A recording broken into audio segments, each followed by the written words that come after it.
Hello, and welcome to the Castle Talk podcast, where we talk to writers and creators of today's genre worlds. From Denver, Colorado, I'm your host, Jason Henderson, author of the upcoming series Young Captain Nemo from Fievel and Friends Macmillan Books. Tonight, Richard LeMay is the director of Dementia 13, a new gothic horror film coming this month. A vengeful ghost, a mysterious killer, and a family where everyone has a secret converge in one night of terror in this remake of Francis Ford Coppola's first feature film. Richard, welcome. Thank you, Jason. It's good to be here. Oh no, I'm so excited to talk about this. I've actually seen Dementia 13. I called it gothic horror. Do you think that that's it? Would you call this a gothic horror movie? What's funny, I never thought of the term gothic horror until lately. Everyone seems to be calling it that. So yeah, I guess it must be. I mean I have a very clear idea of what used to be called gothic romance, which is like Crimson, what was that called? Crimson Peaks or whatever, Crimson which Peak, is yeah. usually, a girl who's new to the family comes to the house and uncovers secrets. Gothic horror, I think is a little fuzzier, but generally there are large decrepit edifices and family secrets and family secrets is going to be true across anything gothic, oddly enough. So I Well, think it, well, I guess it eh, must be then. That yeah, sounds as far as pretty I can tell. appropriate. Yeah. So, some people might remember Dementia 13, the Coppola movie. I certainly saw it when I was a kid, because I think because somehow it may have slipped into the public domain. It was like everywhere. Either that or you could get it, but the point was there were a million tapes and CDs of that, DVDs of that movie. So, Right. how did you come to Dementia 13? And tell a little bit about. So, somebody says, "Hey, make that." How do you actually figure out what actually goes into the remake? Well, to be quite honest, I'd never heard of the original. No So, kidding. yeah, well, yeah. So, which is strange because I love horror movies. I watch a lot of stuff, and I'm a giant fan of Francis Ford Coppola. I mean, that guy's Yeah. a legend. And anyways, Dan DeFilippo, the writer and producer, called me in, and we just started having a conversation. So I watched it, and I was really impressed. I think it's Francis Ford Coppola's first feature film. Hmm. So, and you can see real glimmers of his genius. So I was really impressed with it. And as we got further into the conversation, I thought I would like to remake this. I would like to be the director for this because I think I will do my best to kind of adhere to the original intention of the script. And I think we did a good job of that.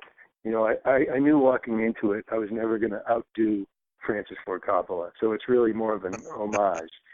I think Sure. we've retained the basic structure of the script of the original movie, and I think the whole creative team is really on board for just respecting the original. It's more of a modernization of the original.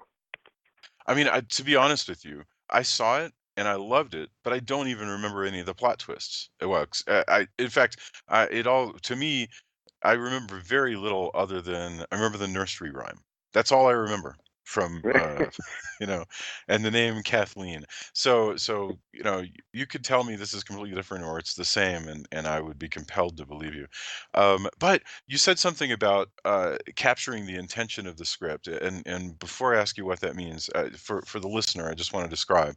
So what this movie is about is we open basically on a family that is a very rich family that is extraordinarily nasty to one another, and as far as we can tell, plotting and scheming and making sarcastic remarks against one another. So they're like a less cartoonish version of the evil super rich family in Creepshow, and they you know, do you remember those ones? And the guy comes back Yeah, and yeah. cake. I want my cake. And because they're just sort of constantly like saying these sarcastic things to one another. They're just too rich and bored really to be nice anymore, I Yes. guess. And it's all about, are you going to keep the family mansion and the family, and do we trust anybody else to come into the family? And a series of murders have begun, and some of them might be supernatural, and it gets more and more possibly supernatural as we go along. um, But you said, "Hey, I want to capture the intention of the original," and that sounds like a very deliberate choice. What do you mean by that? Well, I think when you look at the original, what at least for me, when I saw the original, I thought you have this outrageous family dynamic. It's a dysfunctional family that's dealing with their personal stuff, and at the core of that story, that's all it is. And so, we've kind of embellished on the horror aspect, and we've put a Yeah, couple layers in there that weren't in the original. But at the end of the day, it's really about this family, and they're dealing with their own stuff, and the horror element that comes after is really just kind of layered on top of that. So I think for me, it was really important to focus on that family and that relationship. And then, you also, in humanizing these people, it becomes more horrific yeah. when stuff really starts to happen. The family itself is haunted in the sort of everyday psychological sense by the drowning of a child in the Right. lake next to the castle. This is Yeah. modern day, but this is a castle that this very rich family owns, and they've all descended upon it for this reunion of this. It's Yeah, it's an because of annual this, memorial. right, annual memorial, and all, so they all come back to this castle. So they live in big cities like New York, but they come here, and this is where one of the sisters drowned, and they're all haunted by this drowning. Okay, so this castle that they're in, where is this? Where did you shoot this? We shot this at an actual castle in Cornwall, Connecticut, on a Really? 1,000-acre estate. So, yeah, when you see that opening shot during the credits, when the camera just goes right up and you just see the expanse of this property, it's Yeah. pretty amazing. The only drawback is there's no Wi-Fi, there's no cell service. Like, we were in the middle of nowhere, and it felt pretty remote as well. But I think that helped with the mood of what we were trying to capture. That's an amazing discovery. I mean, did you okay, how does that work? Like, do you turn to somebody and say, "Okay, go scour the East Coast for a castle," or how does it Well, work? we did actually, and it's funny because in the beginning it was, we were castle hunting, so I'd never been to a castle in my life, and here we were, here we were Yeah, going up to all over we looked at places all around in New York State, but also all the states surrounding. And so we saw a bunch, and in the beginning you're like, this is awesome, and then you realize there's so many yeah. drawbacks to each location, so it became kind of daunting. We're like, what are we ever going to find that place? And then we showed up at Cornwall, Connecticut, and as soon as we got out of the car, it was like, oh yeah, here we are. Wow. And Is it used as yeah. a hotel, this place, or what does it do normally? No, it's funny. It's a privately owned castle, and supposedly the owners had not been there in 4 years, and yet Huh. everything was there. Like, the drawers were filled with like socks and underwear, and there were slippers and shoes at the front door. They had laundry folded and stacked on the laundry machine. So they left in a hurry, and I don't know what happened. But it's kind of creepy. Wow. Wow, that's amazing. Yeah, I mean, you can tell it's wired up. There's clearly an alarm system, around and Yep. stuff. Gosh, no, it's a beautiful, beautiful building. And I was also thinking about how strange it must be to film inside of a practical house, where you can't, there's no knocking out a wall so you can get a wider shot of a dining room or whatever. You've got to use Yeah. like the room that you're in. And unfortunately, where the exterior was so perfect, I mean, everywhere you look, you couldn't shoot something bad. It was just beautiful and textured. Mhm. Inside was actually a lot smaller and cramped than you'd imagine for a castle, quote unquote.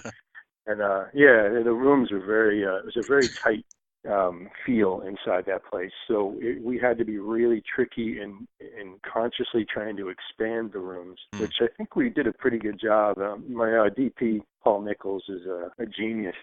I think he really created some beautiful shots in this, and it wasn't always easy. No, I can It, imagine. There's a place where you are at the very end of the movie where you have these two sliding doors. There's two sort of, I guess they're French doors, but yeah. and that looks like a great room, although it actually might be fairly small. I've no idea. Yeah, we call it the Great Room, but it really was a lot smaller but than any great room I've been in, Yeah, and but we had to make it seem like it was that epic, like every movie with a castle, they have that one room that's just gigantic. yeah, So we were trying to yeah. create space.